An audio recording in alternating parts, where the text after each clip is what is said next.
Hello, my name is Joe Walker. I am the AP World History teacher at Eastridge High School, and this presentation is designed to tell you a little bit about what the AP World History course is like at Eastridge and what some of the benefits of taking the class are, what some of the curriculum in the course is, and what students should expect if they enroll in this class. At any point, if you want to pause and read the information on the slides, feel free to do so. I am going to kind of skim over the details, so if you want more time on the slide, just pause the video and enjoy. AP stands for Advanced Placement, and if you are new to Advanced Placement courses, meaning you didn't take AP Human Geography as a ninth grader, what AP classes are, they are a course designed by the College Board that has curriculum that the College Board has created to offer high school students opportunity to take a course that's at an accelerated level that has higher thinking skills and a more complex curriculum. Students take these classes, and after completing the course, they take an exam in May, and based on the score they receive on that exam, they can earn college credit depending on the school they attend. AP exams, usually, at least for world history, will have a multiple choice portion and a free response, or also known as an essay portion. Students who earn a 3, 4, or 5 typically can receive college credit. So you can take this class, and in theory, if you do well on the test, you can save money. AP exams are administered, again, typically the second, third week of May, and they're given out not just nationally but worldwide on the same day, same time, depending on the class. So as a world history student, when you take your test on the given day and time in Minnesota, it'll be being taken at the exact same time and date over in California as well. Exams usually last 3 hours, and they have the two components. They have the multiple choice, which is 70 multiple choice questions, and students have 55 minutes to answer them. And they also have 3 essay questions that they need to complete in a 2-hour time period. Students receive a break between the multiple choice and the free response questions. 3 types of essays they need to answer are the comparative essay, which takes 2 places or empires or regions or people and asks you to compare them, find similarities and differences. The second type is the continuity and change essay question, where students are given a region of the world and a specific time period, and it's their job to find trends that changed in that area and trends that stayed the same. They want to find changes and continuities in that region during that time period. It's a new type of essay that most students have not experienced before in this class. And the third type is the document-based question. DBQ questions are when students are asked a prompt, and then to answer that prompt, they have to use anywhere from 6 to 10 documents that are given to them. And so the question does not rely on any sort of content knowledge the student has, but rather how they can use and organize the documents to answer a high-level question. As you can see, if you take AP Human Geography, there are no just simple FRQs or shorthanded responses.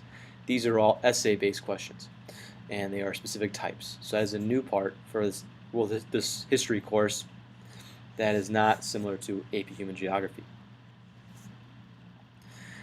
These classes, all AP classes, but particularly AP World History, demand a lot from the students.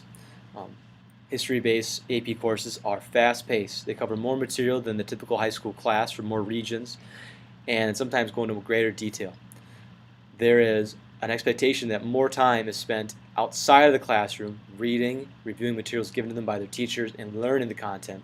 And they then take that knowledge that they learn and bring it to class, where they apply it to skill-based activities, high-level discussions, or other project-based activities. This is a big commitment on the student's part, and is often the part of the class that students notice as being the biggest difference between other courses and APs, that the pace is accelerated, and as a result there's more homework. This is an expectation, and something that students should not be surprised by. One of the great things about this class is that you not only get to learn the content, but you get to apply it. Rather than just getting a study guide and memorizing terms and dates, you will take ideas, concepts, events, and you will compare them to each other, and you will learn to think critically.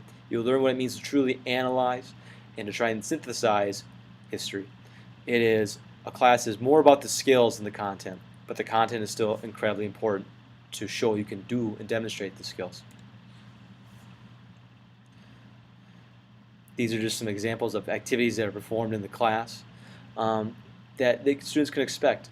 But reading of primary sources, and also using the textbook, debates, and having historical arguments, meaning you will get a prompt, debatable question, you'll be given one side, and you'll need to use evidence, not your opinion, but evidence to back up your side's point of view. Do not expect spoon feeding, meaning I will come up there and lecture you every day about what's in the book. That is your expectation to read, but do expect discussion and lecture that takes content that you have read and applies it at a higher level, or forces you to think about content from throughout a unit or the year and compare it to what you've just learned, which is much more rewarding than just memorizing facts and dates. The critical analytical thinking in speaking and writing. You will learn how to take your thoughts and put them on paper in a historical manner as a historian. You will learn to think like a historian. You will learn that it's not just important to know something, it's important to know why something happens and to understand the relationships between an event happening somewhere and somewhere else, and learn how the events that took place 5,000 years ago or even 100 years ago influence what happened today. That is the goal, that students walk out of the course with a strong content knowledge, but the ability to be historians on their own, to look at a problem, to come at it from many ways, to see multiple point of views, and to be able to express themselves in a way that's appropriate as young adults. The course will have a heavy emphasis on writing. Because there's 3 written essays that are part of the final AP exam, we spend a lot of time developing writing skills for the essays and practicing how to write them. This all works together with the goal of developing historical skills, such as analysis, synthesis, comparative practice, and so on. On the slide it says we use class jump. That is no longer accurate. We actually use a Google website page that has lots of information. We have iPads in the class. We use Google Docs regularly. Students will often present information, and we use iPads for reading documents, finding internet sources, and presentations. So we use a lot of technology in the class. This course is harder than regular world history, but there are benefits to your son or daughter for taking it.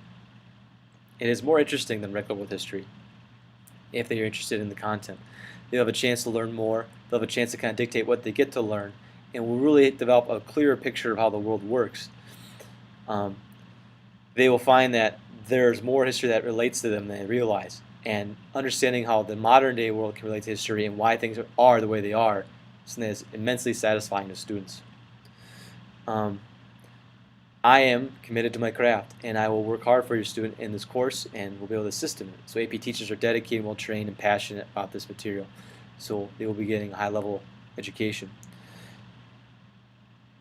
By taking this course, the most important aspect, despite learning about interesting content and having a teacher, which you can get in any class at the school that is dedicated and cares about their craft, is that they're going to be pushed harder.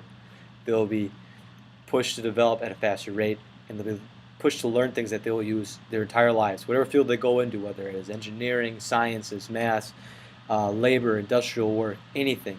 Knowing people and how to communicate and express ideas and to think analytically is something that you will always need to know how to do, and to be able to write your ideas down, so that you will always need no matter what you do. And so it's a course that will benefit everybody at an accelerated rate. By taking this class, you will be more prepared for college.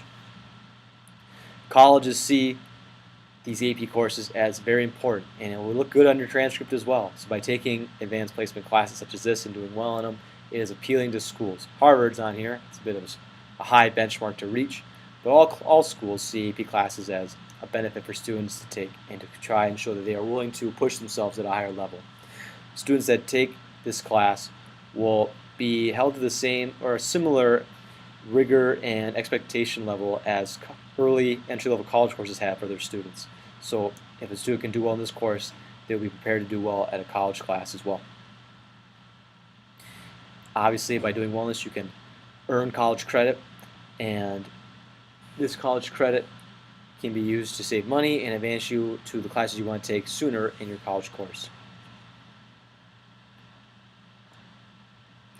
Again, students take this class, know what's expected from them when taking a college level course, and it prepares them for it.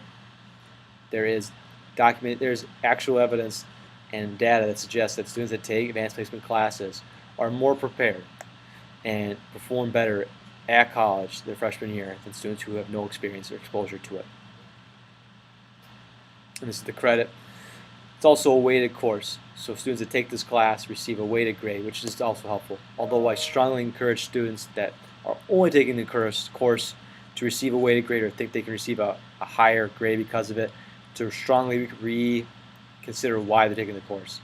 Students that are not involved for the development, for their learning, and to do well in the AP exam typically struggle with the class in regards to earning high marks. So you want to be here to learn, not because you want to receive a weighted grade.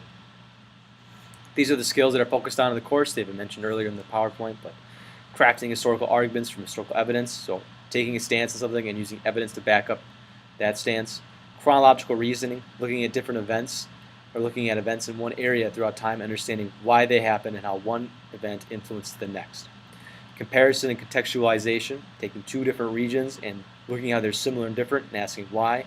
And contextualization makes us look at the big picture and how events that are going on at a certain time influence another occasion or occurrence. And then historical interpretation and synthesis, learning to look at history and data that's not always related or laid out for you in one worksheet, and to take that data to come up with your own conclusions or to possibly predict the future. These are the themes. We are often called our SPICE themes. These are what the course is based around for content. There's a lot to world history, so to make it more accessible, we take all the data and break into categories. So we discuss politics, which is located here with state building and expansion and conflict. We can always kind of group leaders, political organizations, types, bureaucratic systems, wars, treaties into politics, and how to organize all this content. Because the student is going to learn about several thousand years of history from all around the world. And to kind of put in perspective, U.S. history is several hundred years in just one region, whereas world history looks at the entire world. So it's a lot of content to help kind of organize that. We break into these themes, which is environmental interaction between humans and the environment, the impact we have on the environment, culture, politics, economic systems and practices, and then social systems and social structures. The course is broken into 6 time periods. First one ranging from roughly 8,000 BCE to 600 BCE. Second one going from 600 BCE to 600 CE. Third one, 600 CE to 1450 CE. Fourth, 1450 to 1750 CE. Fifth, 1750 CE to 1900 CE. And the sixth, 1900 CE to 1500 CE. Or sorry, not 1500, to the present. Parents, these are all ways you can help your students achieve success by taking this course. But really, it's about creating a structured schedule and just staying consistent. Not letting homework get backed up, not letting it build up, and planning to dedicate, it says here, about 1.5 hours homework per night, but really an hour a night. Plan to spend that. Our first trimester typically tends to be a little heavier on the homework, and so once you finish with the first try, we see homework kind of lower a little bit and a little more time for reading activities. But plan for at least an hour of homework every night. Otherwise, it builds up to these long nights of multiple hours. It is a commitment. And as a parent, you can support the student by helping them stay on top of their work. Encourage them to read, ask them what they're learning at dinner every night, and praise and reward your child when it's deserved. Information on the course. We often do one type of writing activity each week, not always on Friday, but typically Friday. We have unit tests and chapter quizzes, study guides, graphic organizers. The website is full of videos. We do a practice exam during third trimester. So it was a lot in the class to help students prepare to do well in the AP exam. Information on this year's exam. This could change for next year, but as far as the date, but as far as what students do, nothing really changes there. This is after asking students in my class this year what students should expect from taking the course. And their advice for expectations for students who are planning to enroll is know that the course is different than AP Human Geography. Both courses are very rigorous, but it's not really, they're different from each other. The content, the skills, the essays, the writing, both classes are different, so it's hard to compare them one from the other.